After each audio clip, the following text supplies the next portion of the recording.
Assalamualaikum warahmatullahi wabarakatuh.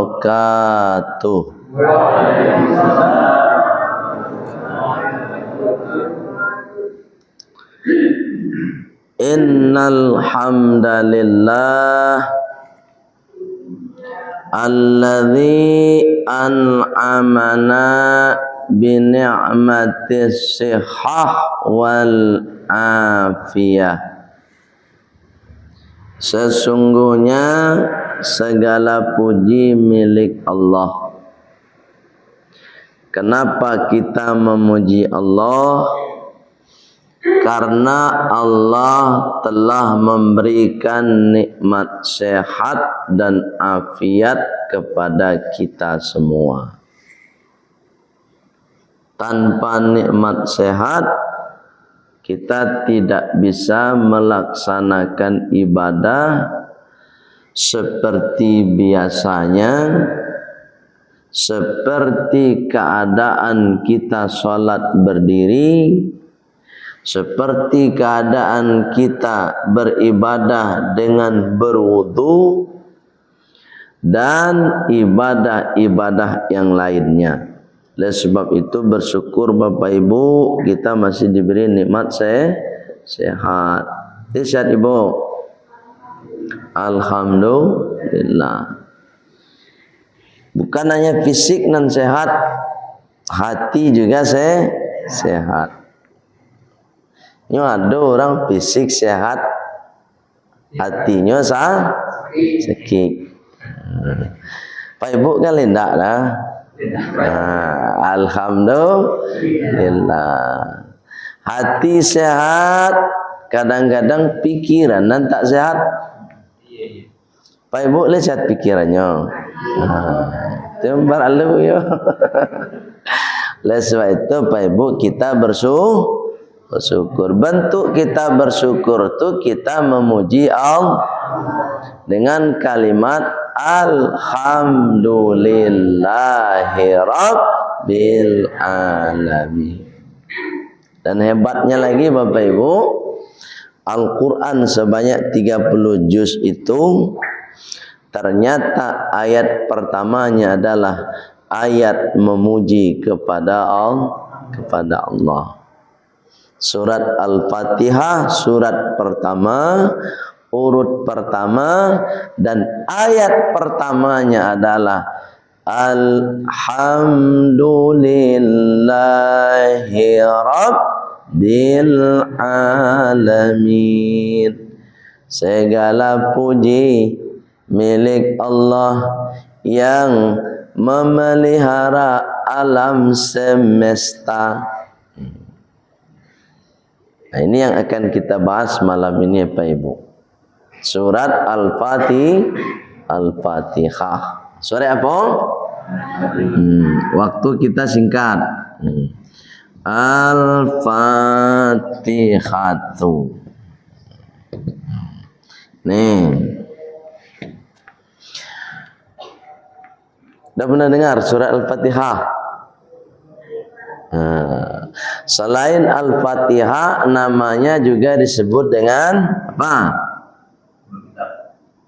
Ummul Kitab. Betul nih, Ummul Kitab. Selain Ummul Kitab, Quran. Ya sama tuh, Ummul Quran, Ummul Kitab, sepadan. Selain itu As-Sabiqun Matani. Iya, As-Sabiqun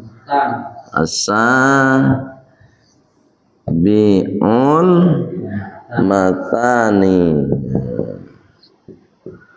Ini ada artinya semua nih. Jadi orang Islam harus tahu. Paling kita kan rajin ke surau, rajin ikut pengajian. Kalau ada yang sebut Iqra, ya kan, Sabi'ul Matani atau Sabi'al Matani, baca 7 ayat yang isinya pujian. Apa itu? Al-Fatihah. Iqra Ummal kitab atau ummal Quran, baca induk Al-Quran atau ibu Al-Quran. Apa itu? Al-Fatihah. Iqra al-Fatihati. Iqra'il Fatihata. Baca olehmu surat Al-Fatihah. Jadi ada beberapa nama khusus untuk surat Al-Fatihah. Ya kan? Ummul kitab berarti induknya. Induk, lihat tahu induk? Awak kalau kehilangan induk apa kira-kira? Ya kan? Ayam kalau kehilangan induk apa? Hanya itu loh Al-Quran. Jadi induknya Al-Fatihah. Tidak bisa dihilangkan apa? Itu makanya sebagian ulama kita menyampaikan bahwa sebaik-baik kita membaca Al-Quran itu Bapak Ibu, awali dengan membaca surat Al-Fatihah. Misalnya nih, Bapak Ibu mau tadarus Al-Quran, misalnya juz 2. Juz 2 itu kan awal ayatnya sayaqulus sufaha minan nas ma wallahum an qiblatihimul lati kanu alaiha. Itu ayat pertamanya juz 2. Tapi sebelum Pak Ibu masuk ke ayat tu, bacalah Al-Fatihah dulu. Baik itu, boleh paham? Tak langsung ya dah. Ya Bu ya. Bapak Ibu misalnya mau membaca surat Al-Ikhlas, Al-Falaq, An-Nas, maka awali dulu baca Al-Fatihah. Bapak Ibu mau baca surat ayat kursi misalnya. Ayat kursi bukan surat. Surat Al-Baqarah. Maka awali dulu dengan membaca Al-Fatihah. Bapak Ibu mau baca surat Yasin. Ya kan ada tahu. Dan tetangga-tetangga kita atau termasuk kita yang biasa membaca surat Yasin malam Jumat. Awali dengan Al-Fatihah dulu. Jadi semua surat ataupun ayat Al-Quran paling utama, paling afdal Bapak Ibu awali dulu dengan membaca Al-Fatihah. Boleh paham dong? Jadi jangan lupa.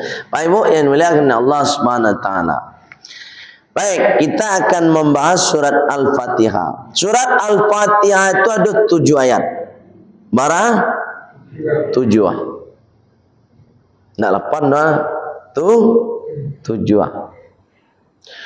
7 itu Bapak Ibu masuk ayat pertamanya Bismillahirrahmanirrahim. Jadi ayat pertama Al-Fatihah itu Bismillah. Bukan ayat kedua itu. Dan ayat keduanya Alhamdulillah. Coba cari Nabi Cayo Al-Quran tu.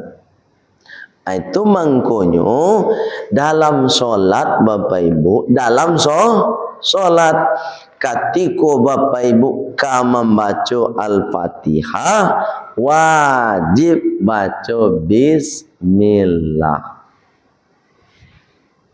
Ini misalnya Ustaz kan jadi imam tadi, ya kan? Allahu Akbar.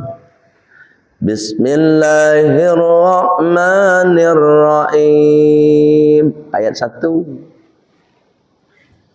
Alhamdulillahi Rabbil Alamin. Ayat Ar-Rahmanir-Rahim. Maliki Yaumiddin. Iyyaka na'budu wa iyyaka nasta'in. Ihdinas siratal mustaqim. Siratal ladzina an'amta 'alaihim ghairil maghdubi alaihim waladdallin.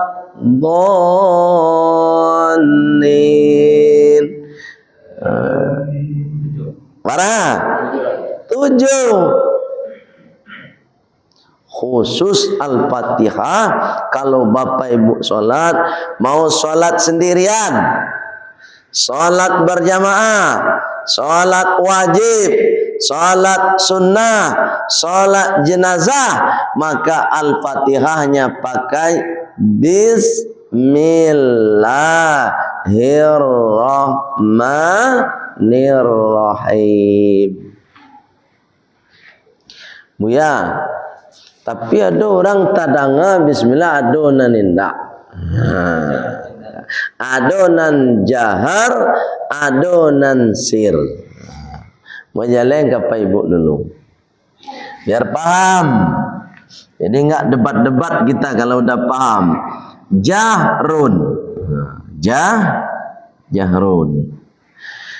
Jahrun itu artinya suara yang terdengar oleh dirinya sendiri dan orang lain.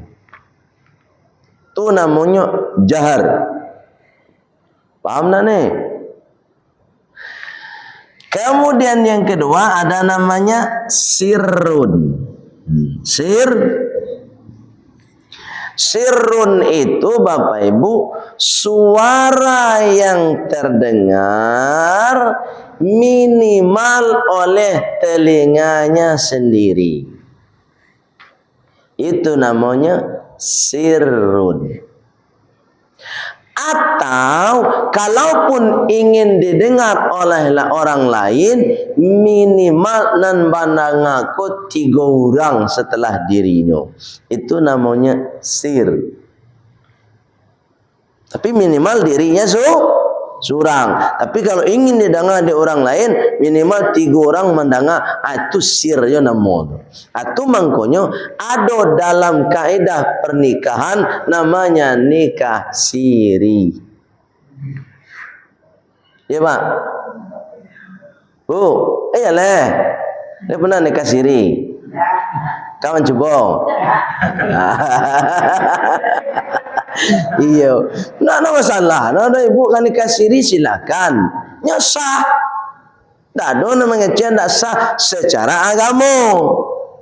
Tapi di pemerintah tak boleh, karena bahasanya tak boleh, maka berubah hukumnya menjadi tak sah menurut negara. Bakok diantisipasi dengan bahasa tidak sah karena nanti banyak hal yang terjadi kerugian. Siapa yang banyak dirugikan? Biasanya kaum perempuan. Jadi agama Islam ko managana wak nikah siri itu supaya kaum perempuan tak rugi. Paham bu tahu. Tapi kau ingin juga silakan. Masalahnya, kerugiannya diantara buya 1. Nikah siri itu biasanya dek kini negara hukum. Nanti kalau kita punya anak ada namanya akte kelahiran anak. Kalau istri nikah siri sama suaminya nikah siri, punya anak akan mencatat akta kelahiran. Karena syarat mengeluarkan akta kelahiran harus ada surat nikah. Paham tak nih?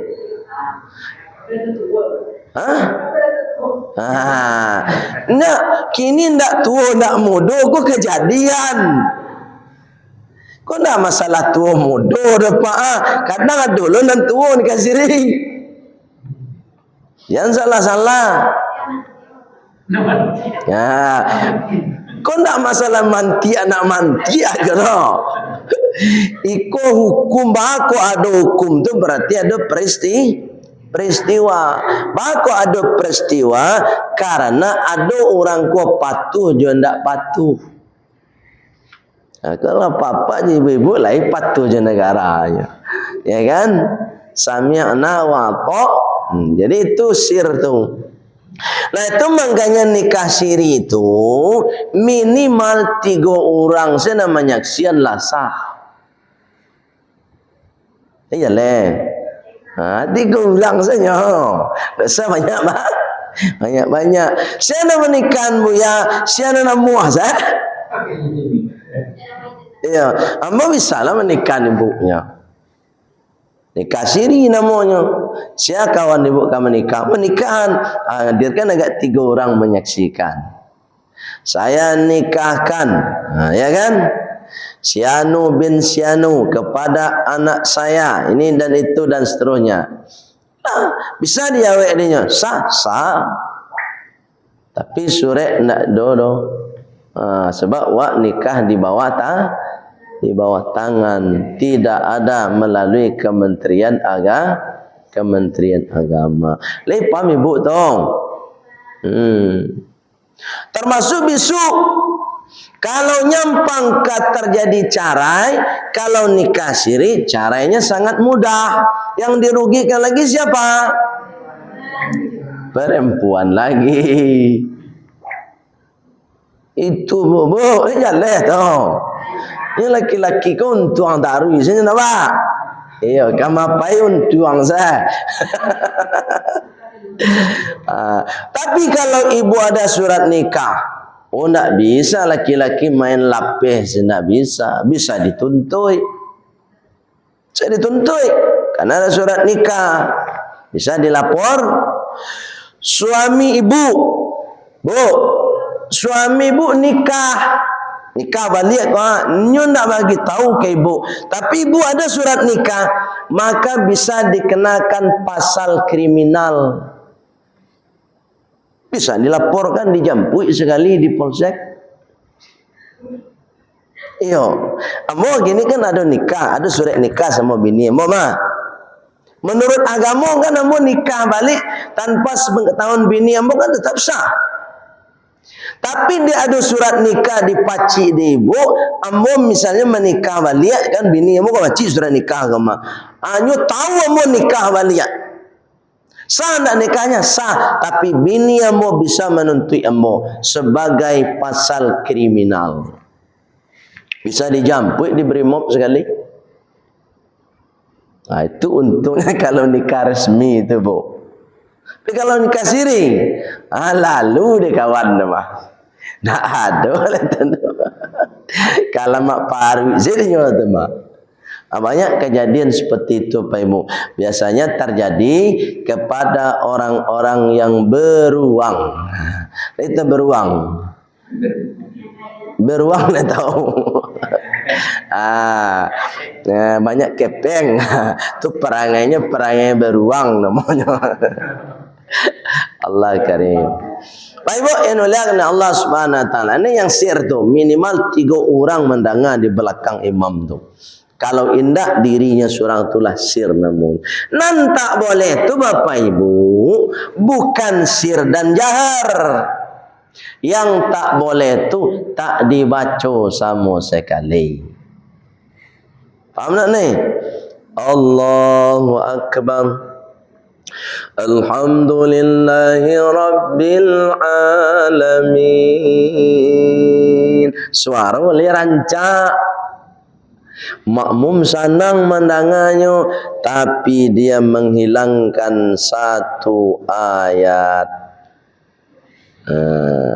Jadi kalau ingin sir, Allahu akbar. Alhamdulillahi rabbil alamin. Baru solatnya sah. Tapi kalau tidak dibaca solatnya tak sah. Ya kan? La tasihhu salata, kecek Rasulullah.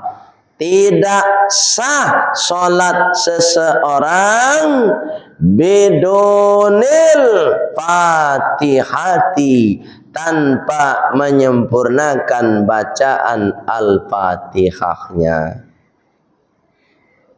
Jadi dari ayat 1 sampai ayat 7. Daripada bapak ibu tak baca bismillah, lebih baik bapak ibu tak baca amin. Bu, ini jalan tau. Pak jalan. Amin tu tak ada dalam Al-Fatihah tu. Carilah dalam Al-Quran ada nak tulisan amin? Ada tak? Pakut tiba di amin Pak Ibu karian amin. Nak tu? Tiba dalam Al-Fatihah. Bismillahirrahmanirrahim. Alah, tabalik kaji mak. Jadi kalau Pak Ibu ingin aminnya kare, bismillahnya kare. Bismillahirrahmanirrahim. Aminnya beko amin. Itu. Tapi kalau Pak Ibu sir bismillahirrahmanirrahim. Tiba di aminnya sir amin. Itu. Ini jalir Pak tau. Iyo kayo kemah. Ya kan? Kadang ada orang bismillah sir tiba dia amin kare. Coba cari surah Al-Fatihah ada enggak amin di situ? Enggak ada. Tapi bismillah ada enggak? Ada. Dan sebab itu Pak Ibu yang dimuliakan Allah Subhanahu wa taala, ini perlu kita pahami bersama supaya nanti tak ada lagi perdebatan tentang bismillahirrahmanirrahim.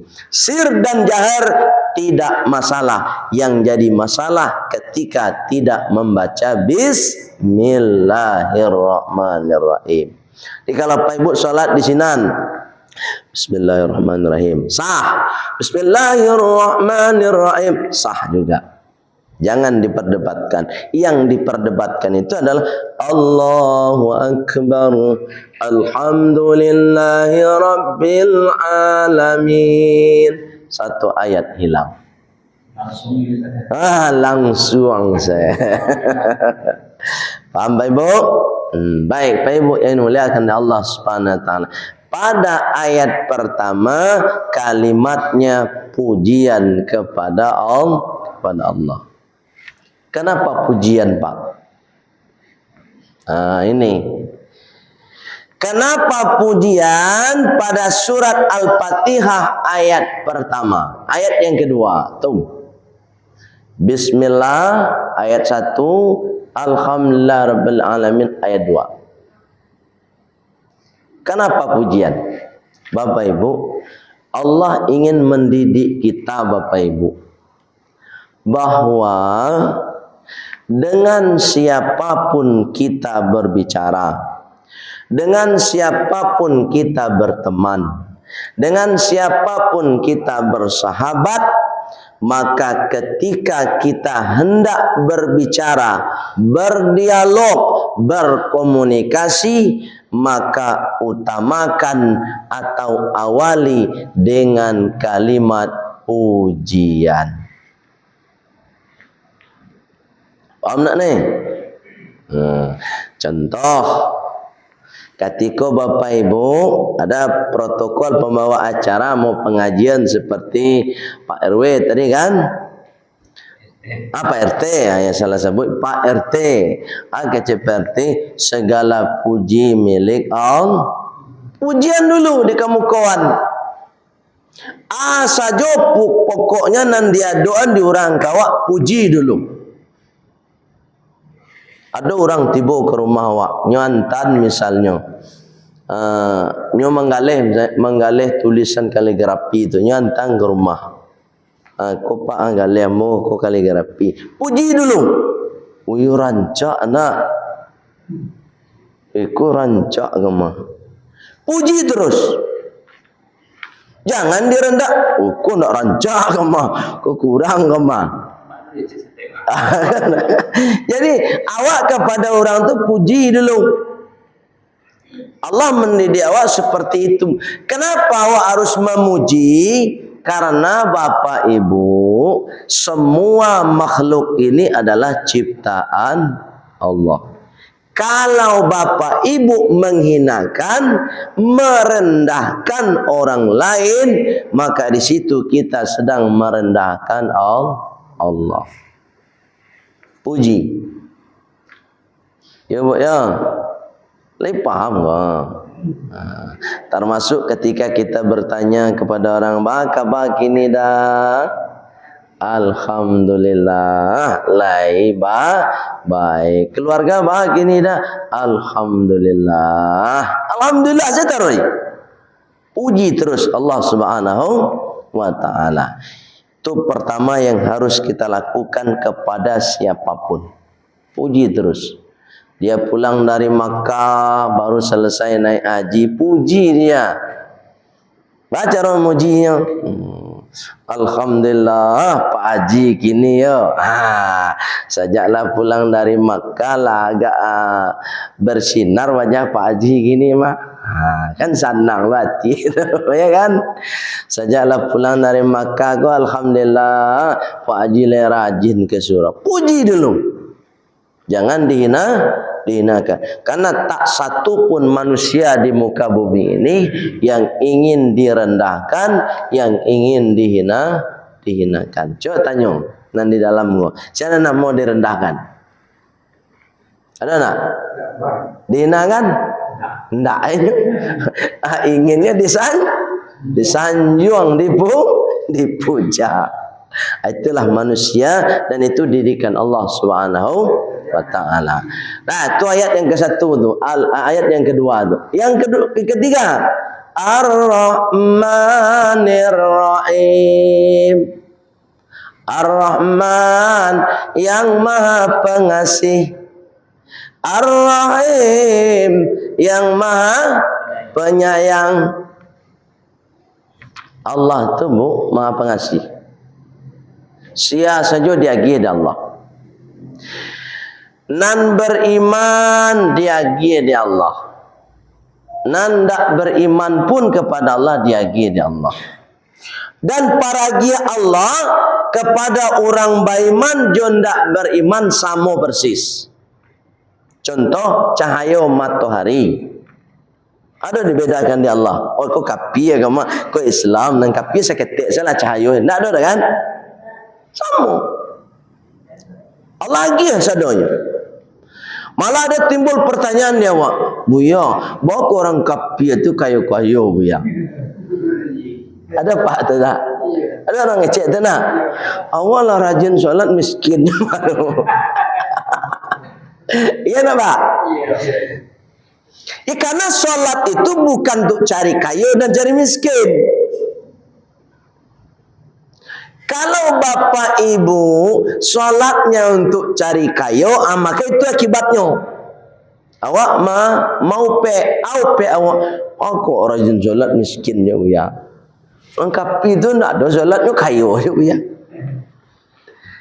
Di sini Allah ingin menegaskan kepada kita bapak ibu, nan kayo jo miskin tu sabananya takdir dan takdirnya dua, ada mu'allaq, ada mubram.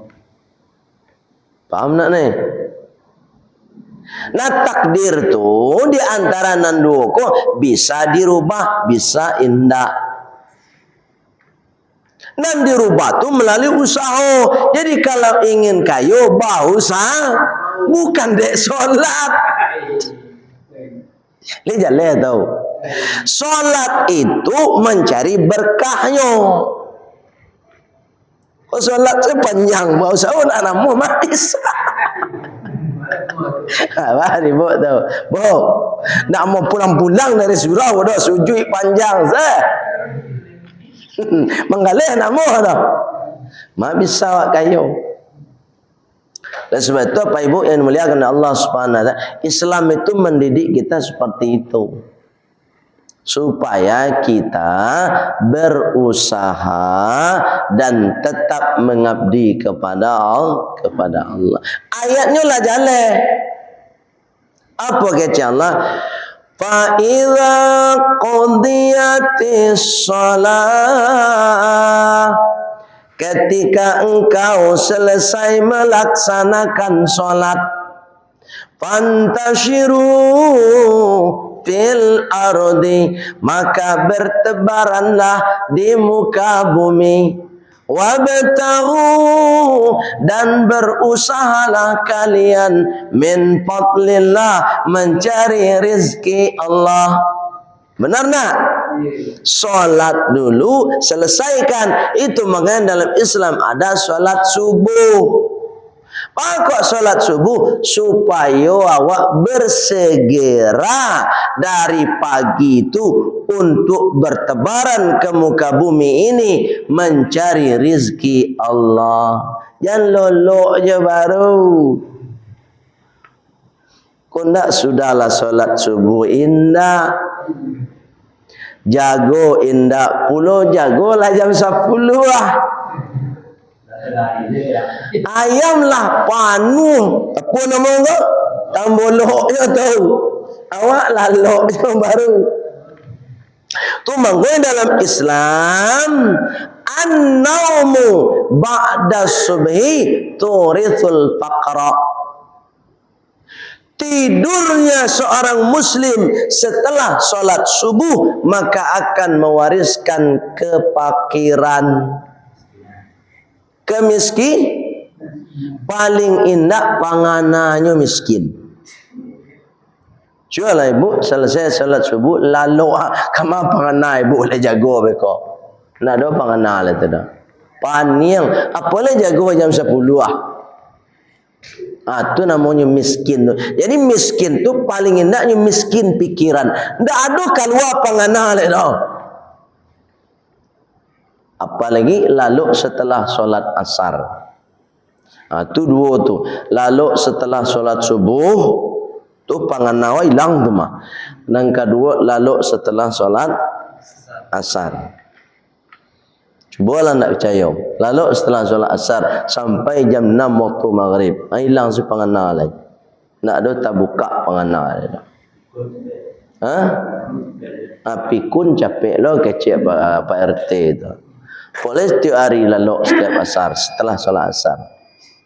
Ibu ya, kita diajarkan oleh Allah untuk menjadi orang yang pengasih pula. Lah diterima nikmat diberikan oleh Allah kepada awak, awak diajar pula untuk mengasihani. Ya kan? Mengasihi siapa? Mengasihi sesama manusia. Ya kan? Berbagi kita. Yang kedua, mengasihi siapa? Makhluk selain manusia. Bapak ibu udah terima rezeki, terima gaji setiap bulan, terima pensiun setiap bulan, manggaleh, lai galeh lancar puluh, terima wak rasaki. Di rumah Pak ibu tiba kucing. Bu, kucing dan tiba ke rumah ibu tu, itu Allah nama menunjukkan kesinan tu.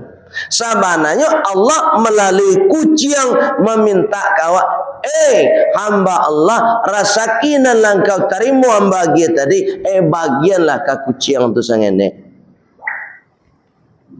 Kau nak tiba kucing ke rumahnya Allah sekali. Nak husai tu kadangnya bantai lah sekali.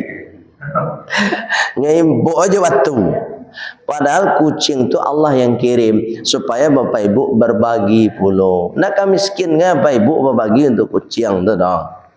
Ya leh ibu tu. Bu. Ale jaleh tu. Nak jo kucing siapa ibu termasuk kepada wawang. Bagi lo ke wawang.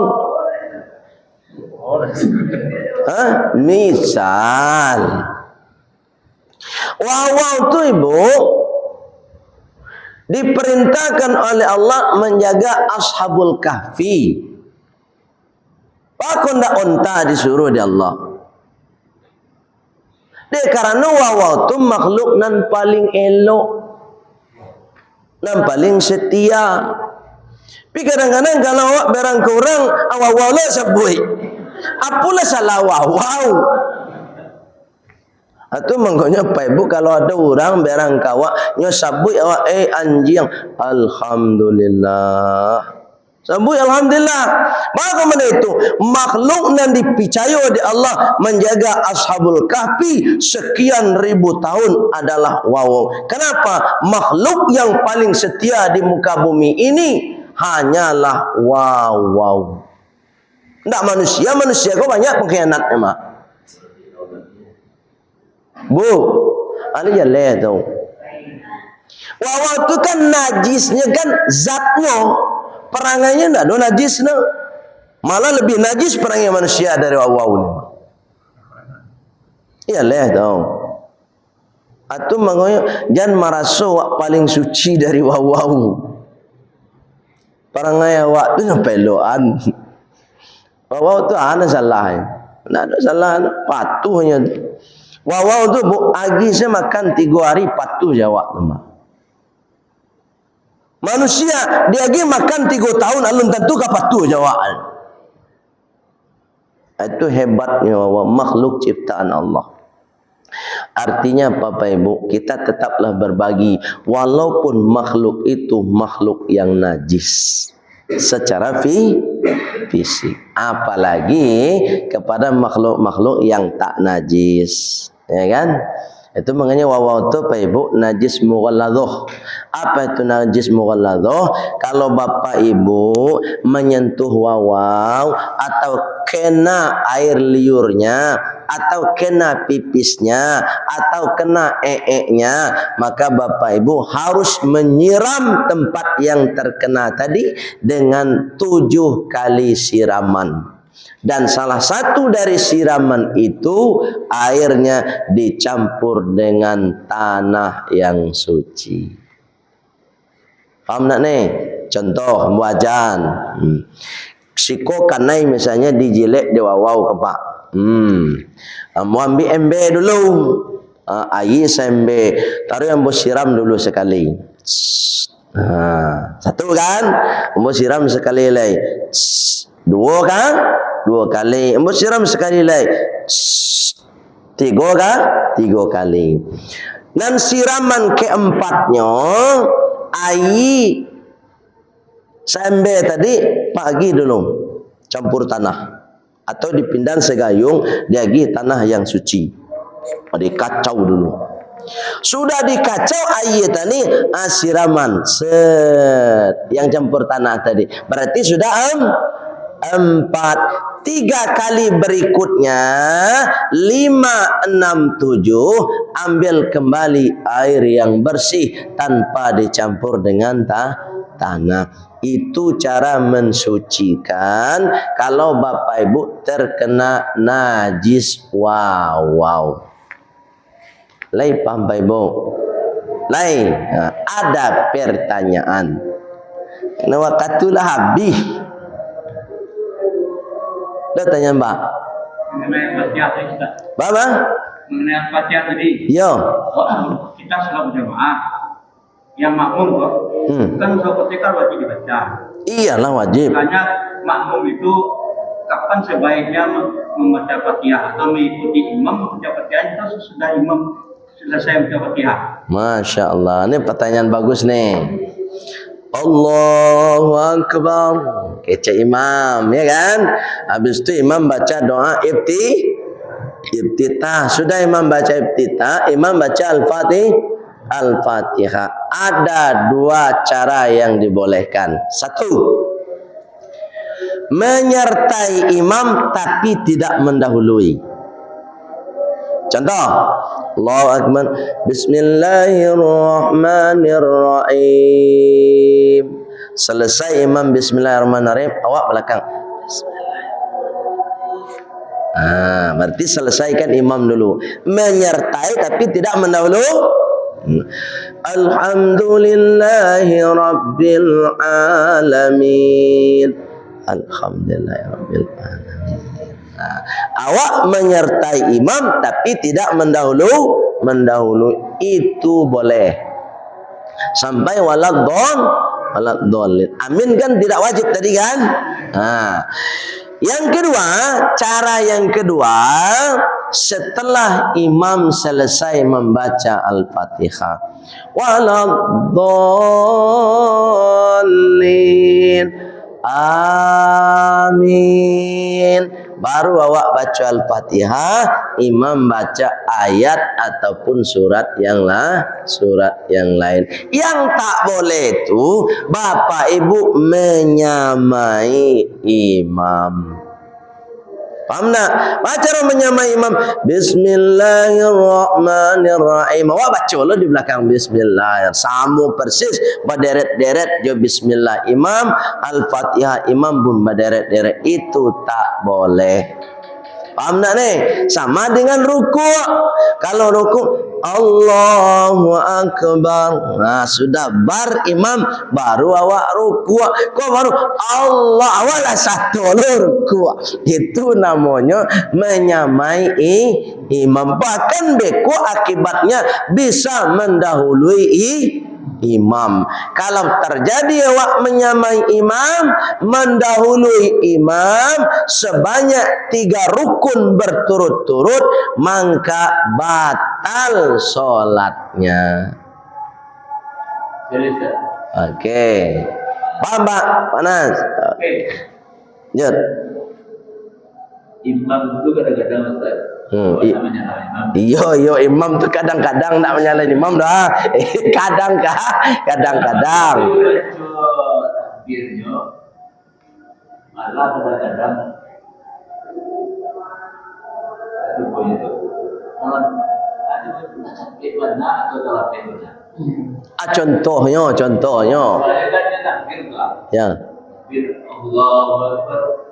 Fikir rahmat dengan dole tu. Sementara aku tentu mengikuti bantu kan. Ya. Akhirnya membuat kadang-kadang makmum itu berbeda. Oh, baik tu. Ya, jadi memang jadi imam tu perlu baraja juga gitu. Ya kan? Jadi Itu aku pernah mengalami itu. betul. Jadi imam harus baraja, jadi makmum harus baraja. Sama baraja. Jadi janganlah mentang-mentang jadi imam nak mau baraja le dah. Itu salah pula. Apalagi jadi makmum, ambo kan makmum mabuya babiya salah. Itu salah pula. Makmum kan risiko saya nak nampak imam lewat. Ya. Ya, banyak selesai kan tentu ada suara. Iya.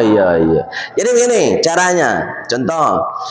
Jadi imam takbir jangan selesai pergerakan. Contoh gini. Awak kan rukuk gini kau. Allahu Akbar. Jadi barnya itu sebelum awak sampai ke pergerakan rukuk. Ada orang Allahu Akbar. Ala rukuk baru bar. Iya. Mode itu sujud. Jadi sebelum sampai awak ke tempat sujud, barlah selesai. Itu perlu awak pahami tu. Memang betul kece Pak RT tadi ada kejadian di Tampek dan lain mode itu. Dan ambo pribadi pernah mengalami menjadi makmumnya. Jadi barnya terlalu panjang sampai inyolah malaki kan yang ko Tampek sujud masih babunyi lo baru. Allah. Padahal kan yang wala di bawah kemah. Baru bar. Harusnya bar itu selesai sabalun kan yang kau menyentuh sampai sujud. Itu namanya takbiratul intiqal. Takbir dulu baru intiqal. Maka maksudnya takbir itu bacaan takbir, intiqal itu pindah. Pindahnya kemana? Ke rukun berikutnya. Kalau misalnya sujud, berarti sabalun kan yang gua menyentuh sampai sujud, barnya lah selesai. Itu makanya disebut dengan takbiratul intiqal. Paham tak? Bu, ada pertanyaan? Tak ada. Pas. Kebetulan waktu lebih puluh. Baik Pak Ibu yang dimuliakan Allah Subhanahu wa taala, itu makna Ar-Rahman. Insyaallah berikutnya Ar-Rahim. Itu bukan terlalu cepat, misalnya kan baca yang terlalu cepat. Daripada baru Allahu Akbar itu baru itu baru mengalir kan? Dari bar itu kok baru timbulkan nyawa di sekolah. Wah, ya benar. Itu makanya Pak RT dalam sholat itu selesaikan, sempurnakan bacaan. Secara ideal bacaan yang kita baca dalam pergerakan sholat itu secara ideal dengan aturan ilmu tajwid. Benarnya begitu. Contoh, Allahu Akbar, Subhana rabbiyal azimi wa bihamdi, Subhana rabbiyal azimi wa bihamdi, Subhana rabbiyal azimi wa bihamdi. Sempurnakan bacaannya 3 kali dan panjang pendeknya sempurnakan. Tapi kadang-kadang ada imam ini takaja, tak tahu ambo takaja dia. Subhanallah, subhanallah, sami'allahu liman hamd, arhamana lakam Allah. Ada orang itu tak? Ambo nak tahu takaja dia lah kawan. Tolong kalau kita jadi imam perlu seperti itu dirubah. Jangan dibiasakan takaja-kaja. Adunan lebih parah lebar. Adunan lebih parah. Kancang yo sabana kancang. Al-Fatihah si cik napas dinyo. Oh nak hebat tu, kecik nyo nak hebat. Kecik Allah nyo lalai. Fawailul lil salin. Bismillahirrahmanirrahim. Amin. Allahu Akbar. Korang lalai cuma. Aduh mau itu tu mah. Sami Allah Akbar, Allahu Akbar, Allah. Hai rancak itu ya. Kece inyo na rancak. Kece Allah inna orang-orang mode itu kece Allah fawailun lil musallin, maka celaka masuk neraka wel orang-orang yang solat alladzina hum an salatihim sahun, orang-orang yang mereka lalai dalam melaksanakan solat, termasuk seperti tadi kancang-kancang melaksanakan solat itu bagian daripada lalai. Dan sebab itu Pak Ibu, kalau solat tanang-tanang lawak, jangan takaja-kaja, kan tak lama bana, paling lama solat kokok khusyuk bana wak 10 minit Pak Ibu, itulah paling lama tu, itu rasanya lah paling hebat lah tu mah. Apalagi Ustaz Awan taklah panjang-panjang ayatnya, paling lama 5 minit. Jadi ndak kalamo gaya Pak Ibu. Tapi dek solat ko ibadah walaupun sabanta dari angka menit bagi ibilih tu lamo. Tu mangkonyo gaduh awak supaya maraso lamo solat ko. Padahal 5 minit yo. Coba Ibu nonton TV 2 jam ndak taraso gaya lamo. Tiba di solat 5 minit taraso bana lamonyo. Bu, ali jaleh tau. Baik, itu saja kira-kira. Kita sempurnakan dengan doa penutup majelis. Subhanakallahumma wa bihamdika asyhadu an la ilaha illa anta astaghfiruka wa atubu ilaik walhamdulillahi rabbil alamin. Wassalamualaikum warahmatullahi wabarakatuh.